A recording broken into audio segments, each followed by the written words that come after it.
Hi guys, welcome back to another video here on my channel. Today I'm going to be talking a little bit about the Leeds versus Watford game coming up and also the West Ham versus Leeds game we just had. It will obviously coincide because there was some pretty positive talking points from the West Ham Leeds game.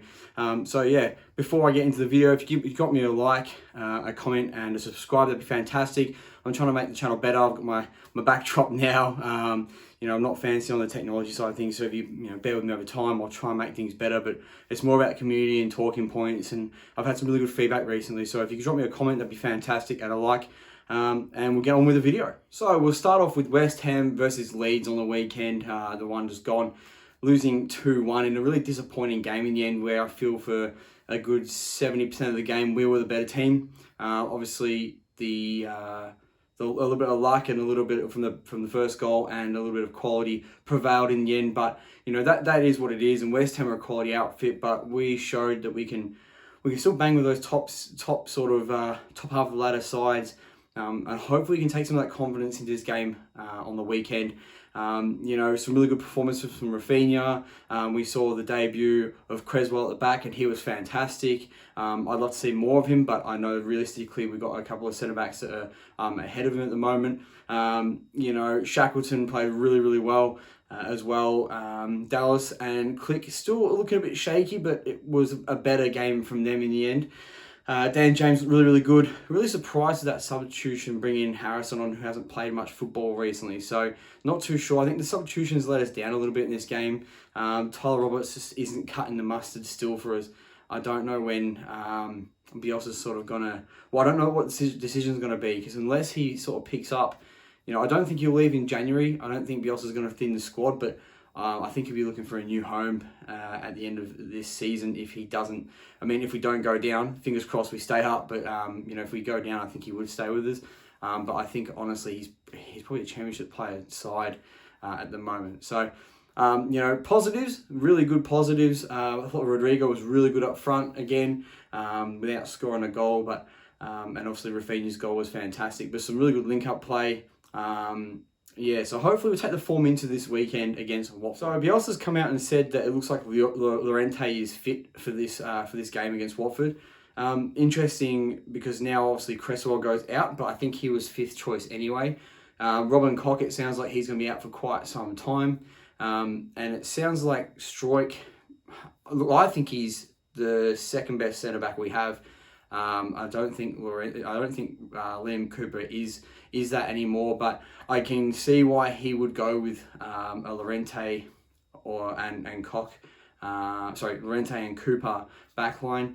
Not what I want to see, but hey, it's probably the most experienced to try and steady the ship. My only problem with steadying the ship with Cooper is he's prone to those errors that can put a backline under pressure. So. Looks like they're back. Ayling's going to be out. It looks like he sounds like he's had a little sort of what he called a keyhole surgery. So it won't be as long as what some people were thinking. It's a minor surgery. Rafinha is good to go from the sound of it. Bamford's going to be out until 17th of October, I think he said, around about that time. So he may make it back for Southampton, but likely not.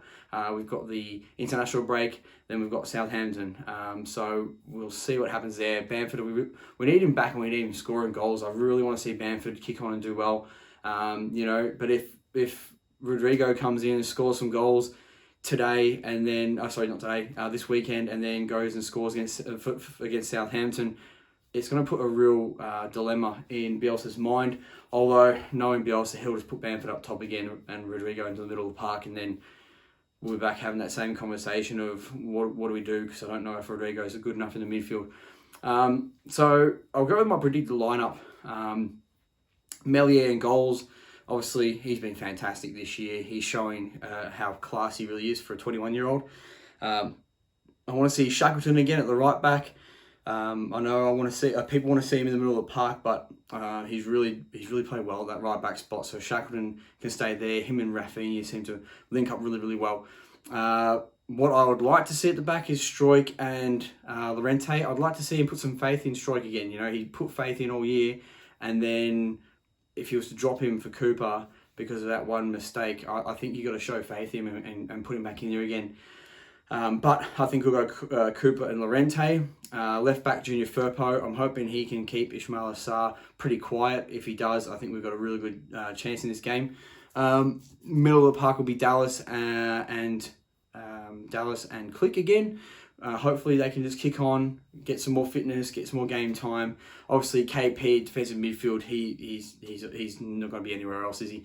Rafinha at the right. I've liked how Dan James played, so I'd like to see him again on the left, and I think he will play him. Harrison come on, he failed to flatter a little bit, and I think he's still getting affected by COVID, so I think it'd be silly to start Jack Harrison, and then up top Rodrigo, and I'm hoping he scores some goals. My predicted score, I'm going to go, I think we actually win this game, I think we're going to win this 2-0. And I think I'm hoping we get our first clean sheet. I think we win 2-0. I want Rodrigo on the score sheet. Actually, I want a brace from Rodrigo. That would be fantastic. Or a Stuart Dallas goal. Actually, we'll go Rodrigo with the goal and Stuart Dallas, because I want Stuart Dallas celebrating. I want him back to his former self. I want him feeling some confidence again. So I think the midfield battle is where it's going to be won. I think our midfield's a little bit better than theirs. I know they got Sissoko, but I think there is a weaker midfield. We can get the back line. I think our back line is strong enough to deal with most of what they've got up front. The only problem is Ismail Assar. So we need Firpo really on his game. We need him playing some good football. And hopefully we all kick on. Hopefully that West Ham game, if we play anyone else, the bottom half of the ladder like we did against West Ham, we're 3-0 up at halftime. We were that good in that first half.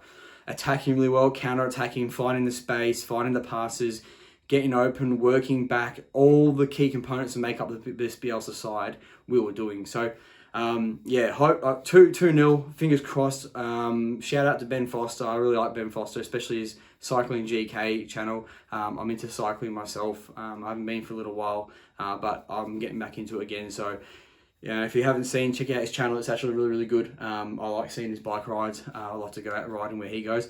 So 2-0. Let's get going and kickstart the season, get 3 points, and get out of this relegation zone.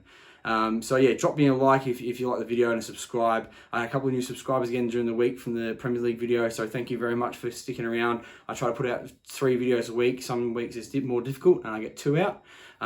Last week, I only got 2 out as well, but hopefully next weekend we'll get 3. We'll get the preview, the review of the Watford game. Hopefully it's a good review, and then the Premier League prediction video again, which does really well. So thanks again for subscribing and liking, and peace.